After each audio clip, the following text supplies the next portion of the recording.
on air, and today is one of those days. Of looking into a mirror and then checking these words out. Those are the days that I really like to speak on the show. Just like I introduced this morning, we're going to be joined by an author, Kenyan-based, not in the country at the moment.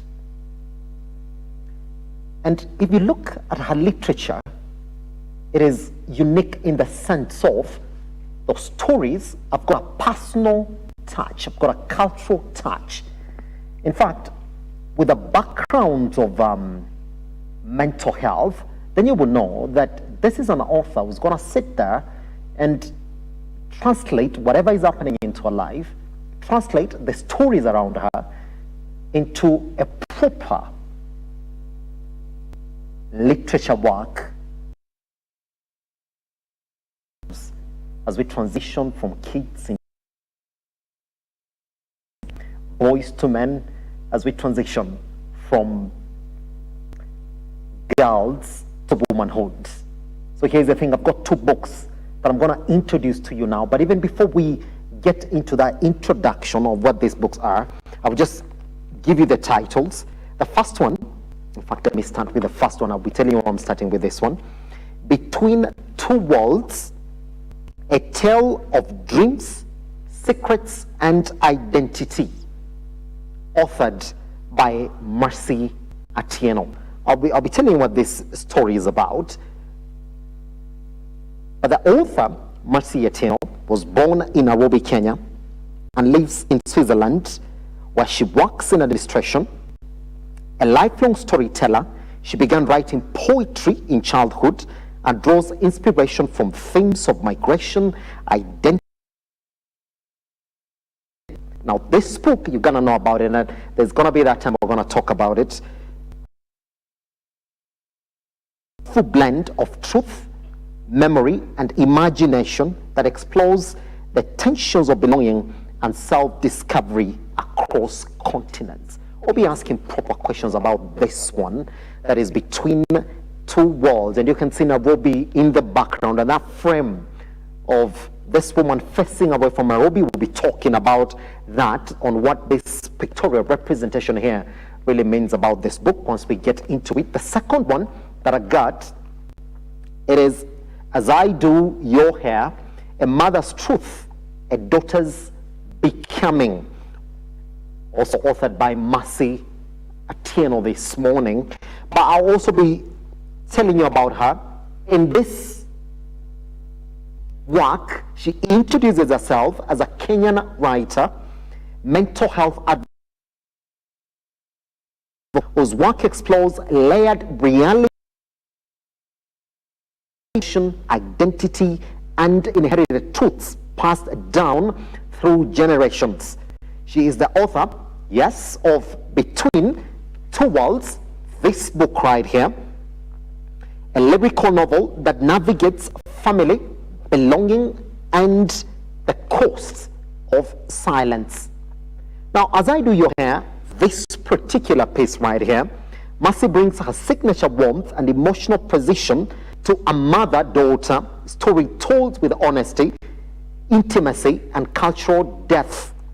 Mercy believes that some of our most important conversations happen in small rooms over breaks, tears, and laughter. So ladies and gentlemen, boys and girls, wherever you are watching us from this morning, the hashtag is The Morning Drift. I know you have a lot of questions. We shall exactly what we do on the show, put them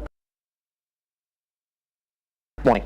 So let me take time to introduce to you on The Morning Drift right here, the author of these two pieces of literature here, Mercy Atieno. Mercy, how are you doing? I am very well, thank you. It is glad to have you here, and I know that I'm going to learn a lot and enjoy this conversation. And I'd like to throw you into this depth as we begin this morning. that you believe that proper conversations happen in small rooms, over braids, tears, and laughter. That's where the most important conversations begin. Is that where you have ever had your most important conversations? Yourself, over braids, over in small rooms, the most important conversations about. So I can tell you that if you want to know things about my life, talk to my hairdresser, because there's quite a lot that when I'm making my hair. And I think that happens to a lot of people, which is the reason why one of the things that women find very hard to change is a good hairdresser and maybe their gynecologist. And it's the same thing with men. A man will move and still be commuting very far because he has his favorite kinyozi that he has to go to. So I think some of these things, it's intimate settings that force to have interesting conversations about what's in our life. It's important you should introduce our conversation like that, because that's what I want to start from. You tackle subjects of identity, culture. When I look at your profile, you are a mental health advocate. Is it by design that you are tackling this subject in your work, or that's what you like to talk about? So when I started one of the things I discovered was that we do not talk about mental health enough, and most of the things we go through, most other people already go through. So I was a woman who had postpartum depression. When I was having one of these small issues with my friend, we realized that a lot of them had gone through it, but nobody had ever told me that this thing exists, because they didn't know it was something they could talk about. So I believe that some of these mental health struggles that we're going through, if we could just make storytelling important the way it used to be important, and we start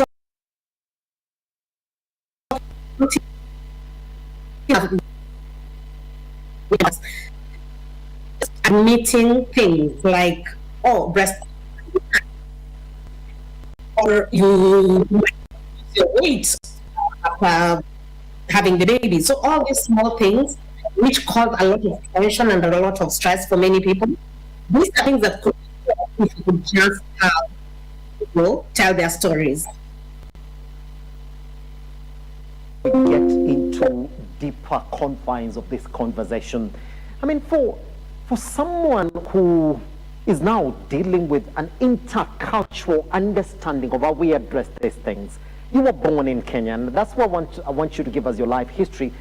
I don't know when you transitioned to Switzerland.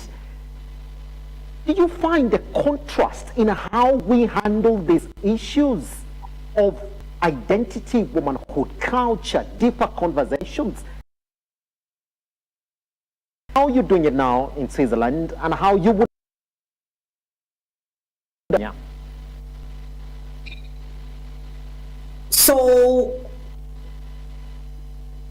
different cultures, different scenarios, but still you're the same. So what I can say is I was born and raised in Kenya, moved to Switzerland, and I moved to Malawi. So by the time I was 21, I felt like I was really big. So there are still things that I still need to know. So what is the big difference that I've noticed is with people that I met, they own their mistakes.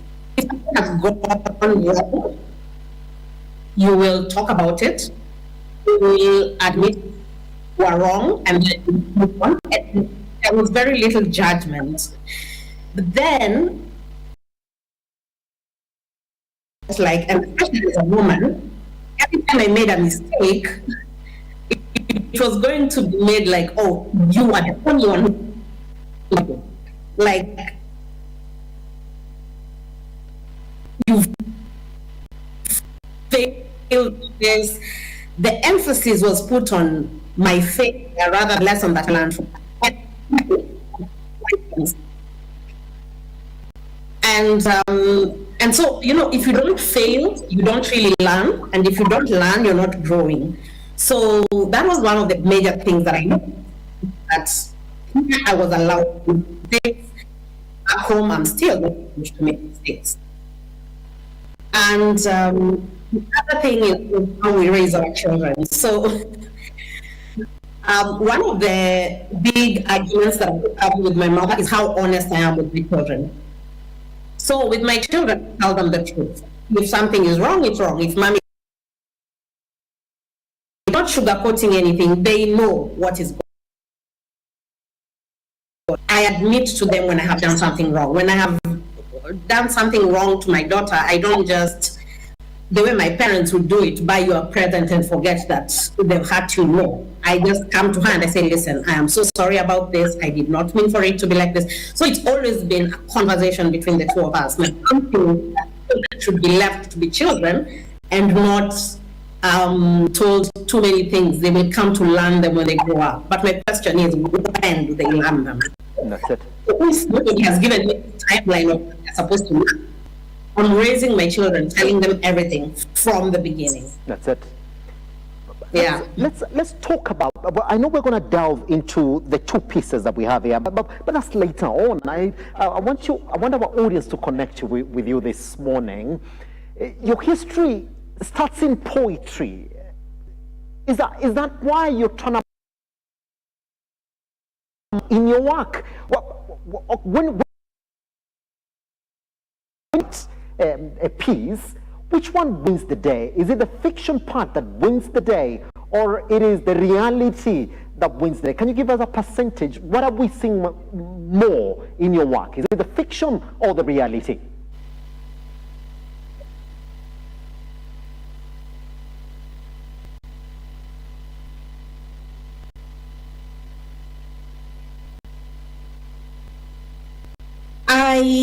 I've never thought about that, but if I think about it now, let me say, for example, between two worlds, it would be more the fiction that wins. Yes.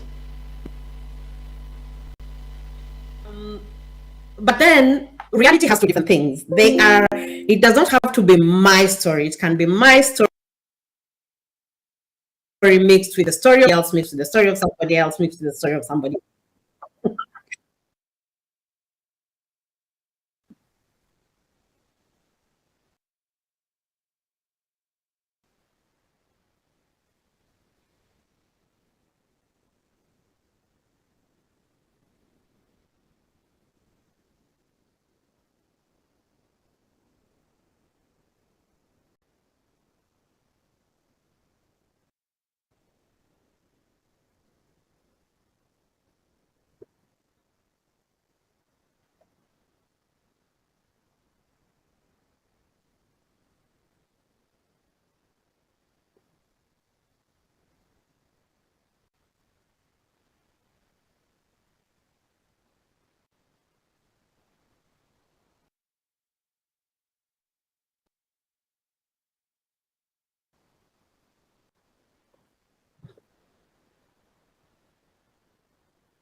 I have a whole series of books called The Silent Backbone, which is about the mental health of executive assistants. And it was when I was writing one of these books that I needed a break. And my way of relaxing is to write fiction. So I have, like on my Google Drive, numerous stories that I've started writing just about stuff. And so I wanted to take a break from the research that I was doing for the mental health book. And so I started writing, I started finishing up one of the stories, and then I had it published. And when it was published, I realized that the other book was almost done. So I said, okay, fine. If I'm doing one, I might as well do two. And then I finished it like that. I think sometimes I tend to have this, I go and go and go and go and go, and then I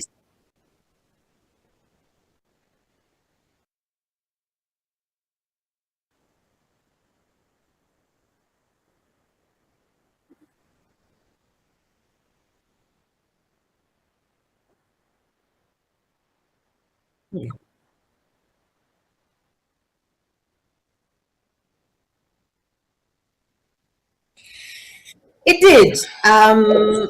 So as I said, I do write some other books, but they are more like training manuals for executive assistants. So that was one of those things that you're writing, there are rules and everything. But between two worlds, I was able to be myself. There was nobody telling me, okay, corporates will not like this, this will not be done. This was just a story. And I totally loved the fact that I just wrote it and I said what I needed to say. And I was moving from one chapter to the next without knowing what I want. I knew what the last chapter was going to be. I knew what how it was going to start. And so I started from the middle and worked backwards and then went forward. And that was really fun for me because then I did not have to go by chapter. It was just, what do I think this guy should do now? Oh, okay, let him have an affair. Okay. And then I do that for one day. And what should happen next? Oh, a baby.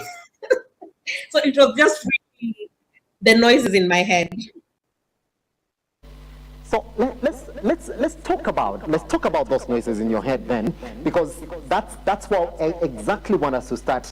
I want us to open our chapter in talking about these two works here. We're going to start with Between Two Worlds. For every other person who's looking at it, this is the piece that I got here, and here it's talking about a story on called Nelly, who grew up in Kenya. His father she trusted until I moved to Switzerland, and a hidden birth certificate shattered everything. When a DNA test appends her identity, long buried secrets emerge: a father who may never have been, a mother unwilling to speak, and a sister who never stopped searching. So you introduce this book as being a gripping story of truth and transformation, tracing one's quest to uncover her origins and redefine herself. It's a haunting, heart-rending journey through a fractured memory, migration, and unbreakable threats of family, both chosen and lost. Mercy, I gotta say this, we've not spent so much time with this book here today, but then when we read it, a couple friends of mine in the studio said, wait, is Mercy talking about fiction and reality in it that might be herself? Because there's Switzerland in it, there's Lily in it, there's migration in it. Can you lay bare the facts here today for us? So the thing is, I wrote about Switzerland and Nairobi because I know about Switzerland and Nairobi. So if I have not, I'm not that well traveled. Now I'm trying to travel a bit more, but I'm not that well traveled.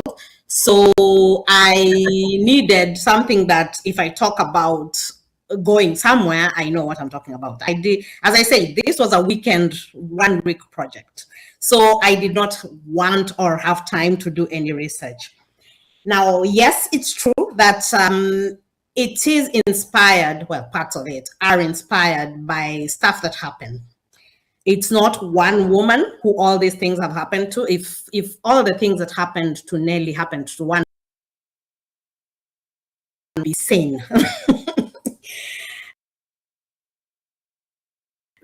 These things happened to 2 or 3 people that I know, and yes, I did get their permission to use their story, and well, of course, then we fictionalized it, but they, sometimes truth is stranger than fiction, and I can understand why those people said that maybe it is the truth and it is being put as fiction. Let me tell you, the things that people go through in this world, half the time you're thinking, how is somebody surviving this? Because things happen. You only need to walk on Facebook and see how many mothers find themselves in a situation where they don't want to be a single mother with a troublesome baby daddy. So their solution is, I'm going to not put the father's name in the birth certificate. When I get married, I will just put my... Then the child is going to grow up, because that's the other thing we don't realize. We don't realize that children grow up. And our child is going to grow up. And then if it happens the way it happened for Nelly, accidentally, they come to find out that there is a father somewhere. And it kind of breaks the trust that you had in your parents. Because when you find out one lie, you start asking yourself, this mother that I have loved and trusted my whole life, how much more has she been hiding from me? Or this father who is living this amazing life and forgot that I existed, what kind of a human being is this? And imagine you being the child of this father, and all of a sudden you start learning that your father had children all over the place. The same father who was preaching abstinence and marriage and family values to you, other women that you had never known. So I think it is, and I've had to explain to many people that no, Nelly is not me. When I'm ready to write my autobiography, I will proudly write my autobiography.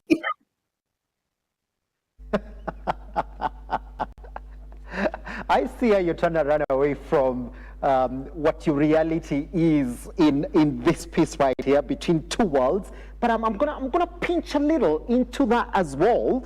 But this is what I'm gonna read, and you've got a very personal introduction into this. And here we are. You're talking about how we grow up believing we know the people who raise us. Their voices shape our conscience. Their stories become our truth. But what happens when you realize that the truth you were told was just a carefully arranged version of reality? What happens when the silence speaks louder than the words? We're saying, wait, is mercy as opposed to the characters that are in this particular book? Why are you questioning yourself when you're writing this particular introduction? Does it speak more to you than the characters that you're trying to introduce in this book? There are aspects of it that speak to me.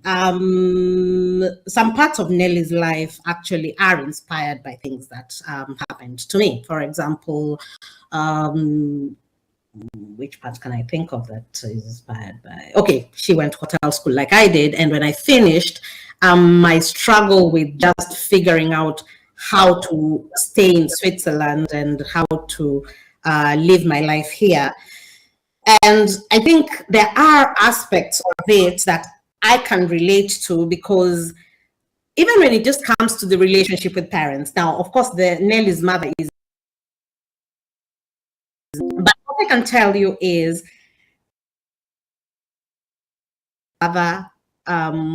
her father died. That is how I felt when my father died. So my father was in Kenya and I was in Geneva, and I was not able to go for my father's funeral. And I think for 3 years after my father's death, and this is one of those things that people who are in Kenya don't even realize about people who are in the diaspora. We sometimes are not able to travel, and then you lose a parent and you are lost for so long because you never got the closure of it. And just how Nelly felt, that really, really came mostly from me, because I was so lost for 3 years after my father's death that I do not remember most of those 3 years. For me, it was, I just needed to survive one day and see how the next day is going to be. And so it was my story, because she has an awesome life. Eventually.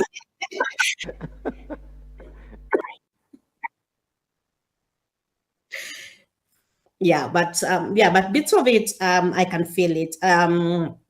Of course, also they're just having weird love lives and stuff like that. So, and feeling lost, because the other part that I know that I can totally relate to is feeling like everybody that's okay. What happens is when you leave Kenya back in the day, when you leave Kenya, you are expected to succeed. So I arrived in Switzerland, and then so I arrived, I was 21, 24, finished school. By the time I'm 25, my friends who are in Kenya, they're now graduating from university. What's happening is most are graduating, they're getting married, they're getting kids, they're getting family for papers. I'm still telling me, oh, we've just got a mortgage. I'm like, we are old enough to sign mortgages. I was feeling like my life is so far behind. And it's okay, fine. Eventually I feel like I've caught up, but there was just this period immediately after campus where people who are back home felt like they were having it really, really well, and me, I was lost. Yeah.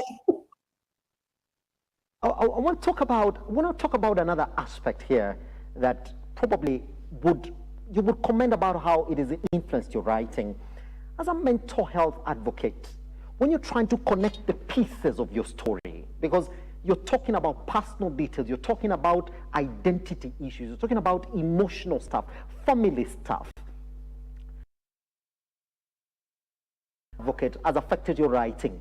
When you're stretching the personal details in the story, do you think it's given you that opening that otherwise we couldn't have seen?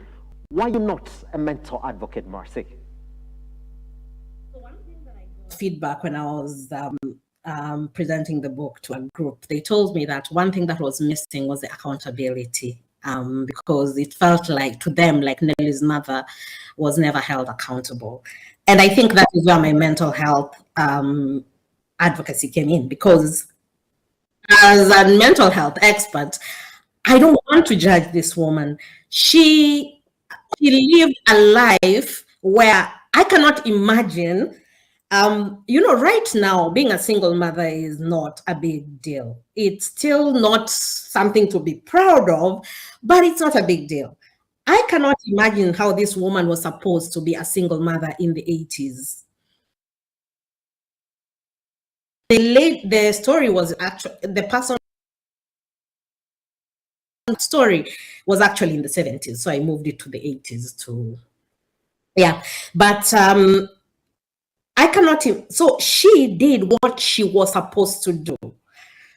She was supposed to get married, so she got married. She was in a miserable marriage. She was supposed to stay married, so she stayed married. She did everything right by the standards of that time.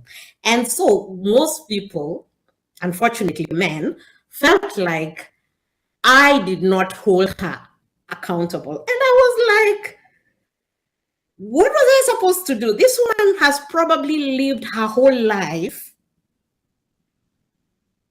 worried that one day her daughter was going to find out. And now her daughter has found out. So, of course, she's questioning herself. So, there's nothing that I could have written that would have shown exactly how that woman was feeling.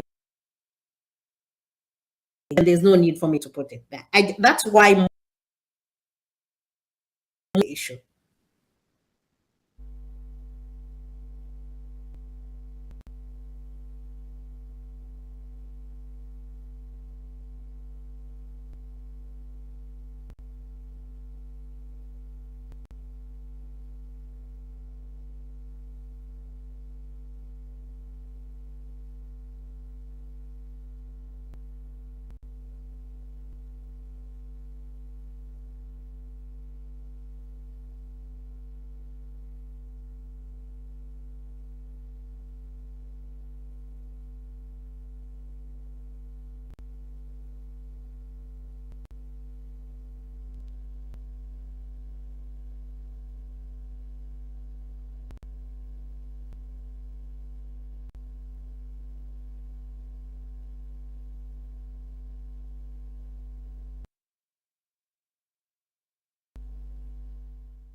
member Elijah Charles Kiage.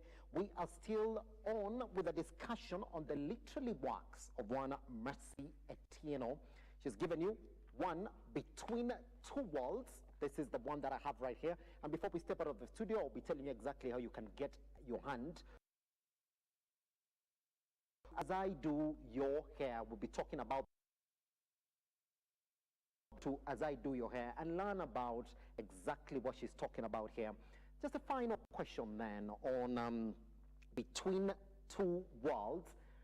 Mercy, writing this work here, how do you decide on what you want to put private and what you want to expose as fiction?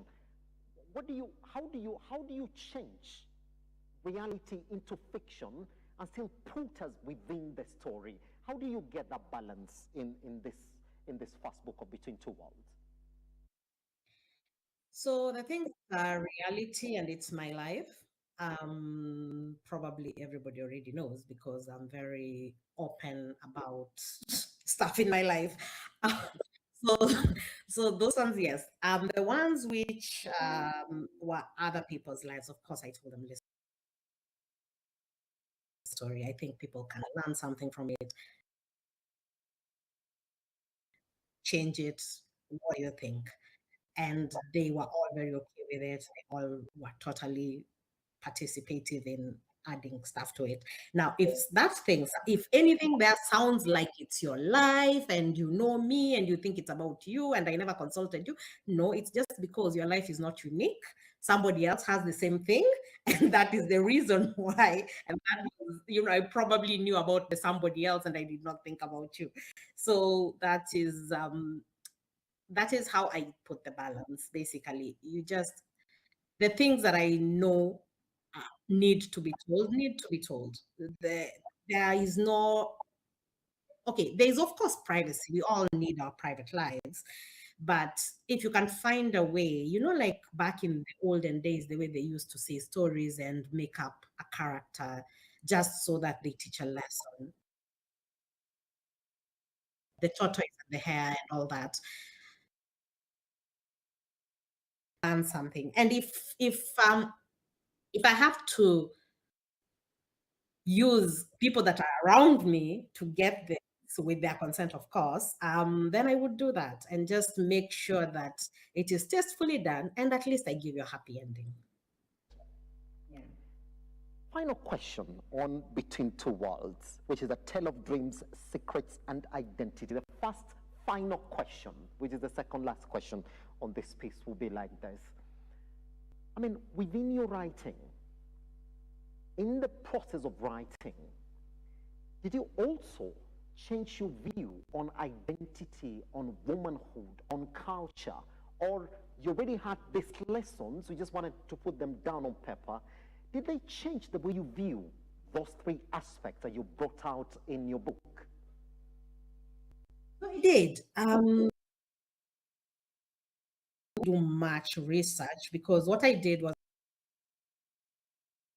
so in Geneva, well, in Switzerland, we have an association for Nikwaramugi, which is for Luos in Switzerland. And our chairman in that association, he is such a storyteller, and he's always telling me things about just culture and things like that. And he kept telling me that, it's funny how we look at women like they are supposed to be behind when that is actually not how the original, he's such a historian, he totally loves history, and he was telling me that is not how the original African culture was, because the men were out there looking for things. The community was actually built by women, and we tend to treat women like they're supposed to be in the background. So that is why in the story, most of the characters, the female characters, I tell you what they do and how they characters. Not because I'm a feminist, because it was like that. It is just because that is how society looks at things. When you think about it, when somebody divorces, it is bibi yake alishindwa. It's never the man's fault. So here I was just bringing out the stories of the women, because at the end of the day, that is all that society is realistically looking at. Now, a lot of people are looking at the picture that you've used here. I'm just gonna explain it, and then I'll show our audience what it is. It is the picture of an African woman. I can tell that because of the afro hair, and I can see Nairobi back in the background. I can see the building of I can see KICC. But then there are other things that you've integrated in this cover here. Could you explain to us what is the artistic buyers are gonna see from this picture here? So the side which is orange is the Kenyan, the Nairobi. That's where her past is, and the blue, that is Geneva. So that is it's a water jet. It's the only, well, not the only, but like if you say Geneva, that's the first thing. If you Google Geneva, that's the first thing that's going to come out. So she's in between these two places, and because the reason why she's not facing, because we went back and forth with the person who designed the cover, and the first ones were, let's put a girl with her hands on her cheeks and stuff like that. And I was like, yeah, but this person doesn't even have an identity. She doesn't even know who her father is. So why are we giving her a face? And so that is part of the reason why she's looking. So she's not even sure whether she's looking back or looking forward. Have the colors. There's darkness. There's a shadow that she has to overcome. Yeah. On how you can get to land yourself a copy of this particular piece right here, and I'll be getting those details from Mercy just before we step out of the studio. But remember, that's not the only book she's done, because right now I want to introduce you to another one, this one that I have right here in my hands, As I Do Your Hair, A Mother's Truth, A Daughter's Becoming. And I'll tell you what it is. The story is a story about a mother who, on the morning of her daughter's wedding, Rose was essentially told about a history on the day that she was supposed to wed. But each twist and knot, memories unravel, stories long buried, single motherhood, shame, sacrifice, set between Nairobi, Geneva, and a past that won't stay silent. As I Do Your Hair is a deeply personal conversation that spans generations, as Rose shares her unfiltered truth, far too listens, not just as a bride-to-be, but as a woman trying to understand her own path. Mercy, could you introduce us to this story? What is this story really touching on? And what is the background of this particular one? So that one is inspired by a diary that I am making for my daughter. So I keep telling my daughter, who keeps claiming that she's never going to get married and she's never going to have children. I'm telling you this, children. So I keep telling my daughter that on her wedding day, I am going to give her a diary which will answer every question that she will be. This story came about when I was, my daughter was 9 years old when I was pregnant with my son. And my friend came my friends came to do a baby shower for me, and when we were sitting and just having girl talk, they asked me, so what's the name of the boy going, what's the name of the baby going to be? So I said his name is going to be AJ, as in Alexander Jr. And they tell me, okay. Then my daughter, because she's named after my best friend, so she asks me, then how come my name is not BJ? And we were like, you do not want your name to be BJ. And then she was like, what? Why can't you give me DJ? And it's like, can you stop saying that?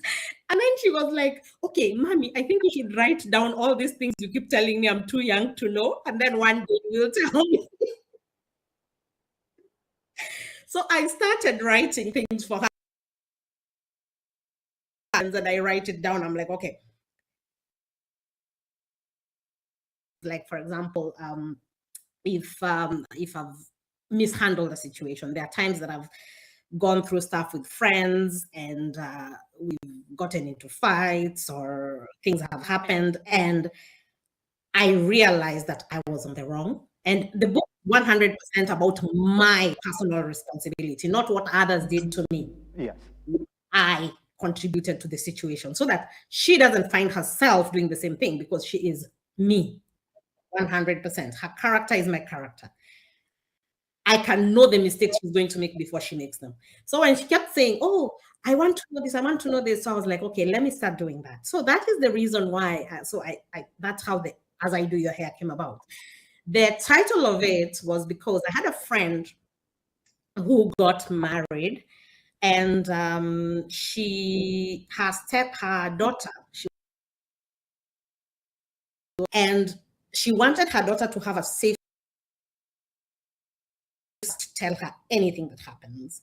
Not because she did not trust her then husband, but just because she was also aware that this child, who was quite older when she got married, might not feel like that is her father 100%. And she had a father, she knew her father. So she just didn't want it to be a case where we are only talking when we are in the dinner table, and then this girl cannot discuss some things. So she used to tell her that whatever we discuss when I'm making your hair, we will only follow it up if you bring it up again. But we do not, anything we discuss in this room stays in this room.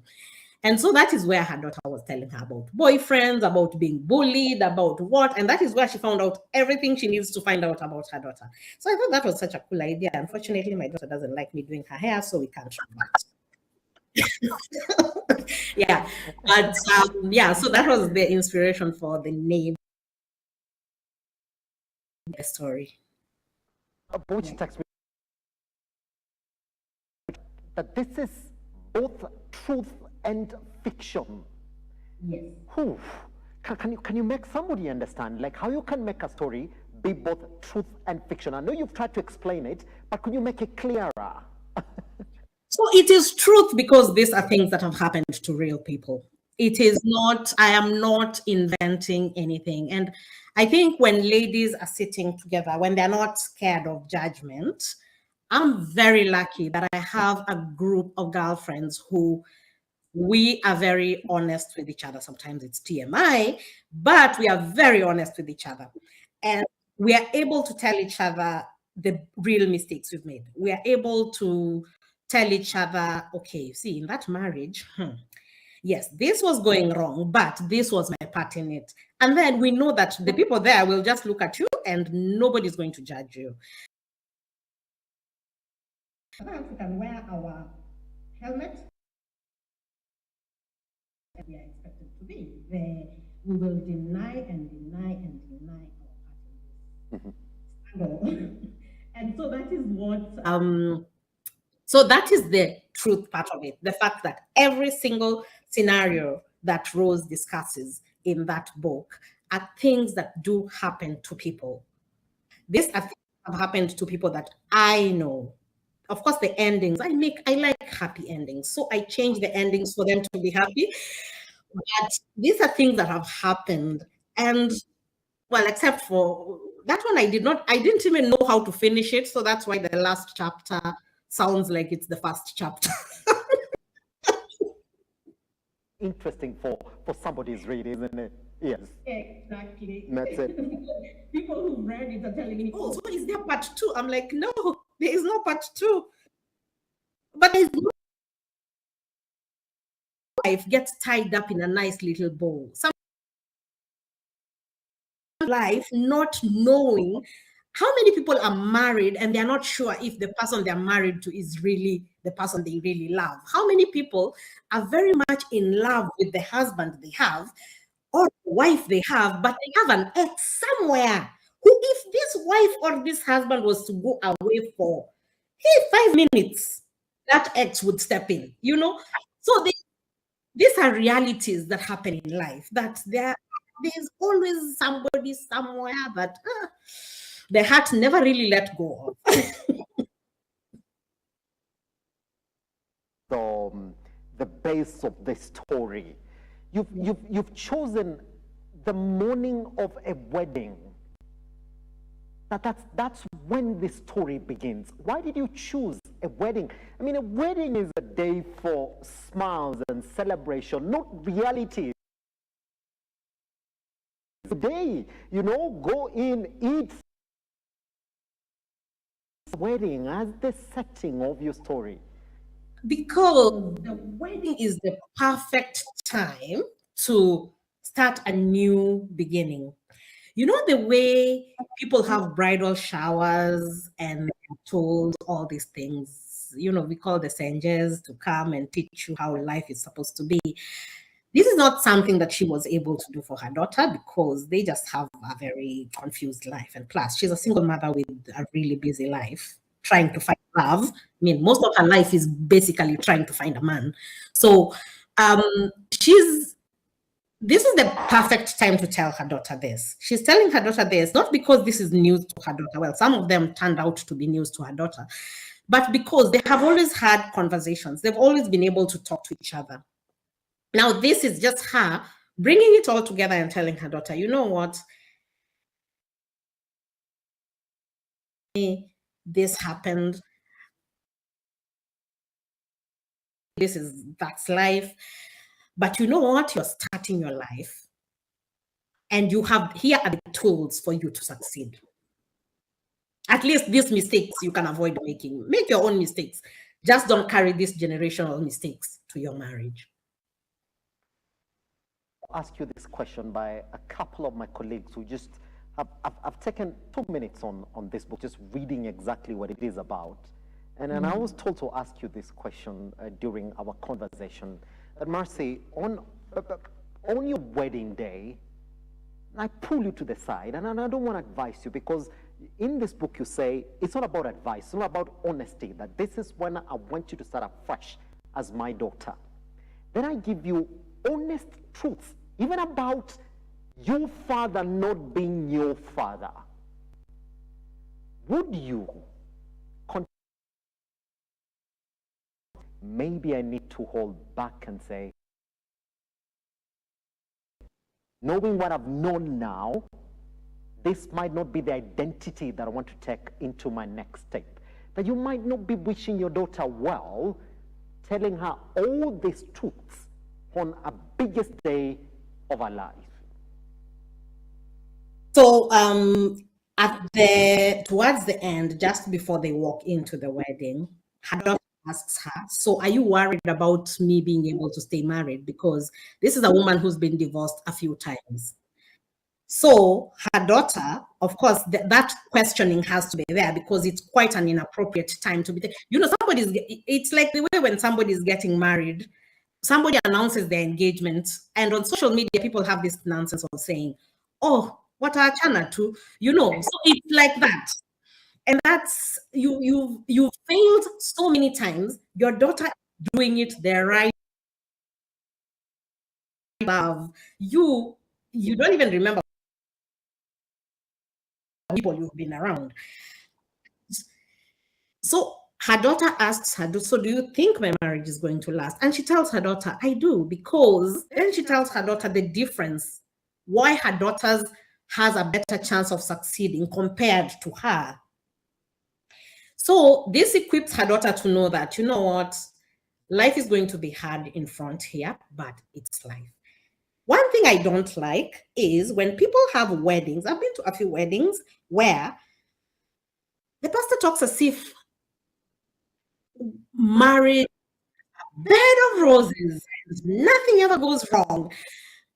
And then people get into marriage, and then all of a sudden they're like, this is not, And yes, I understand these are things that should be said during the counseling and everything, but keep rubbing it in that, listen, it's work.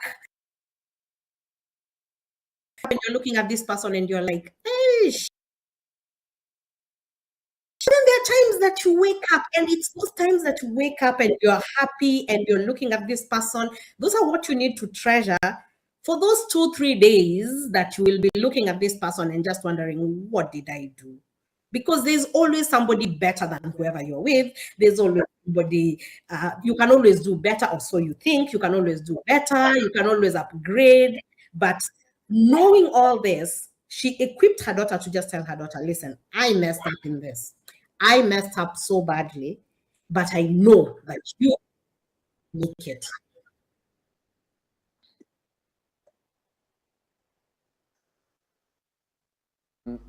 This graphic right here on, as I do, your hair, a mother's truth, a daughter's becoming. We see what looks like a black woman and a white woman, and we can see they're having a. Could you give us an understanding, though?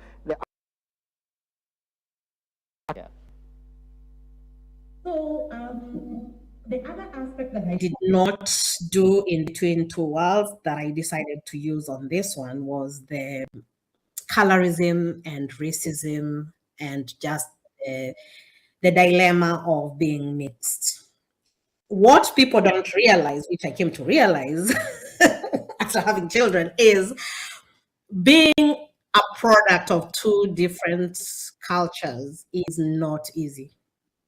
And so that is why there are chapters where it's about her daughter not belonging and just feeling like, oh my God, I look different. There are chapters about Rose feeling like she's too dark skinned to be loved by anybody. There are, so, it's just a lot of the feeling of not belonging. And that's why there's nothing in the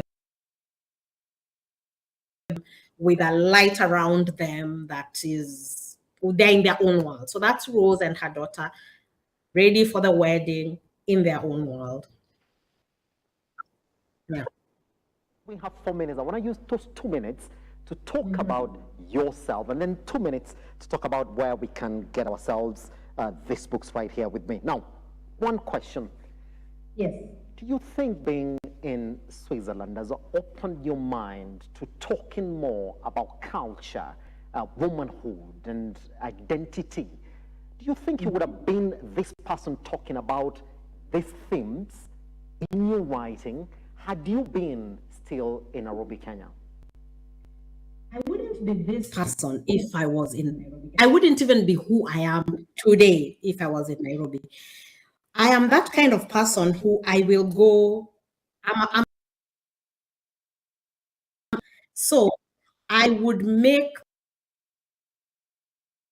the majority. So I wouldn't question, I wouldn't do anything. Then I came into a country where I don't even have a relative. So there is nobody who is going to be able to know and tell my parents what I have done. This allowed me to make mistakes. Oh, that's what I'm telling you. When I'm ready to write my autobiography, I did disasters in this Geneva. I did so many things in this Switzerland that taught me so many lessons. And I totally, it was one thing after another after another. So I don't think, people thrive in different places. There are people who need the family support for them to thrive. I need space. I need family to see the results, not my process. Now, do you think, since you've gone into themes of that we might find you in another line, or you still find yourself inspired to write about these things? Because in some way or another, your life journey has also been about these themes that you're talking about here. So for now, I've said everything I needed to say in those two books. So we will see when I get inspired to write the next one. I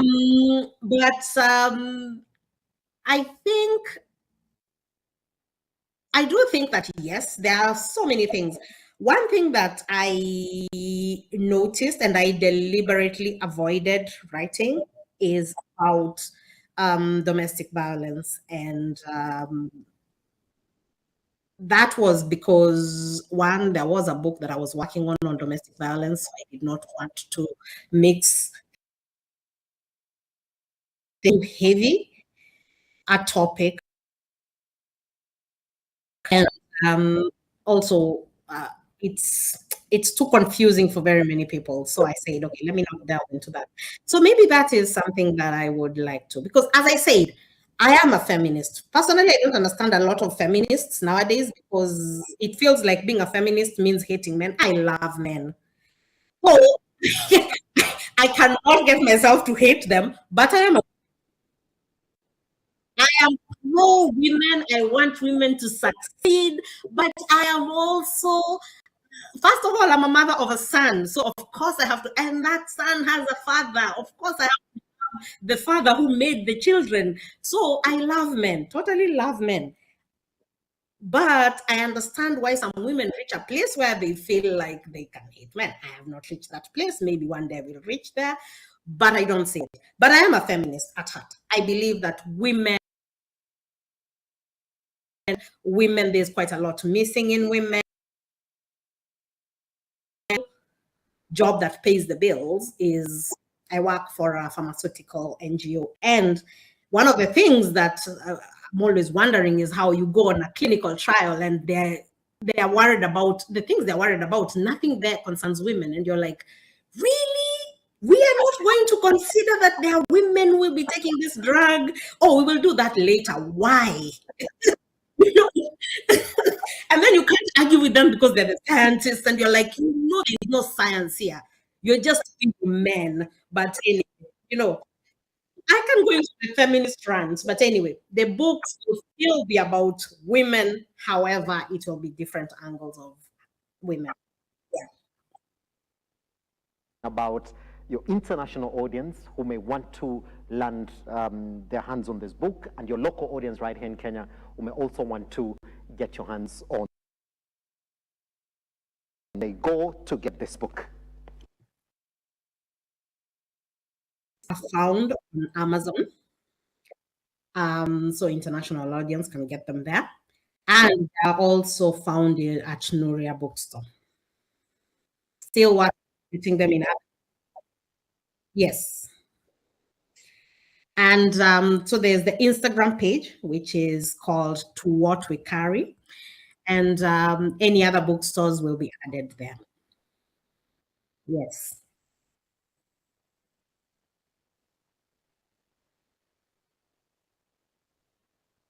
Yes.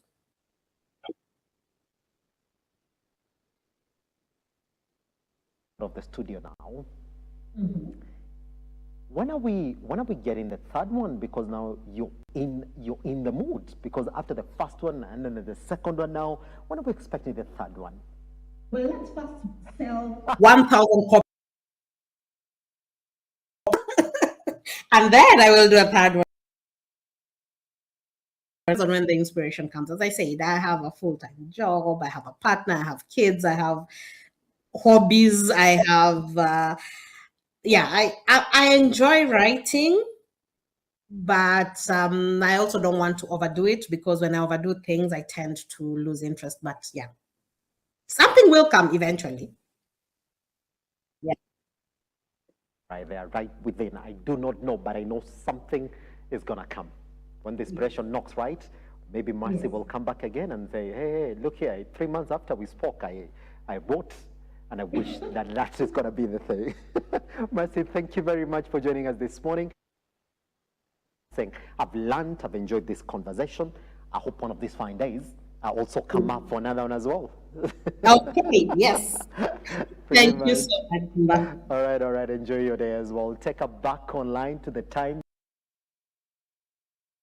across all your social media platforms. Any other, send those questions in, send those reviews in.